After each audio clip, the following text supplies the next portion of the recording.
and the guy suddenly, another colleague saying, "Oh, I need to talk to you." And, and that happens all the time. I can't tell you how often you're sort of halfway through something, and then the boss's boss walks up and says, "Jim, I want to talk to you," and you're gone.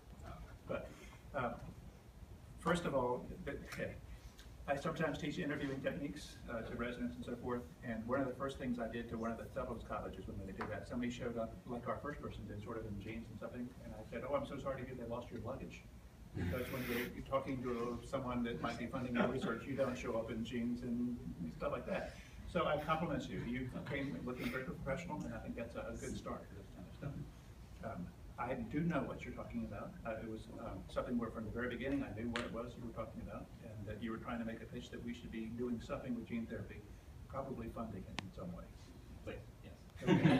So, preferably funding you with $100 so you could get this sort of, anyway. If I could get a little bit more, that'd be good. A little bit more, okay. So negotiation. And that's a good thing. Know when to negotiate. This is the perfect time. It's okay. I saw the need for it. I saw that you were saying this is in the past, but this is the future, and it's golden and good stuff. I wish we could have heard all of it, but that's okay. The only other thing I would mention, and this is not a criticism of him, it's a criticism of a culture in some senses.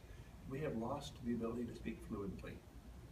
We speak in text phrases or things like that. And you did a very good job with the main part of what you're talking about, but there were quite a few vocal interruptions, type things that will be distracting in that type of setting. So having practiced it 2 or 3 times, recording yourself and listening to it is something that might be good for folks in general when they do this, so they learn what they sound like. There are people who talk about the presentations and so forth. The hardest posture to maintain in front of a nervous audience is this, where you're just standing arms at your side and comfortable and relaxed. Most people can't do that. They have to do something with their hands. The least you do, the better you are.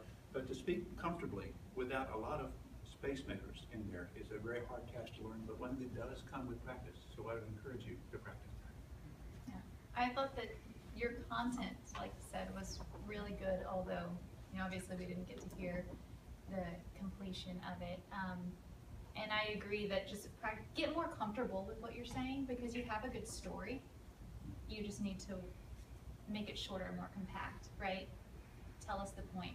What were you going to tell us about gene therapy? I wanted to know what you were going to tell me, and unfortunately you didn't get there. Although we got the CRISPR-Cas9, and I was just about to. Wow, that's yesterday's. That's literally yesterday's headline. It's terrific. So I thought your intro was terrific. Gene therapy is not dead. Well, yeah, you're right. It's not dead. It's just on life support. And so you are now talking about how to resurrect gene therapy using AAVs and lentiviruses, and very different from the adenoviruses of the past that killed people. And I thought that was really terrific. I'm going to take a little issue with Steve about the dress code. He says not wearing a tie. A couple things. One is necktie is the filthiest thing that a doctor can wear. So, my elephant is no, clean. My elephant is Dr. Whitney's sterile, so it's not a.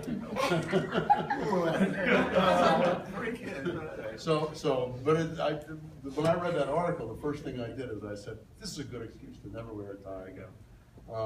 So I really do. Having done these things, and I know you have as well, is that sometimes you go dressed up and everybody's in jeans.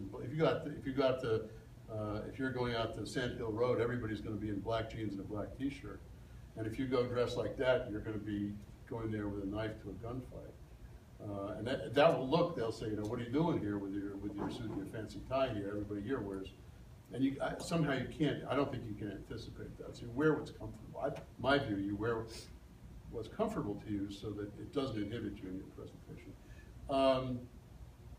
The other issue, I think the fluency part, I will absolutely not take issue with. Fluency is important because we've all gone to lectures where somebody has a verbal tic, the professor has a verbal tic, and you immediately forget about what the professor is saying and start counting the verbal tics.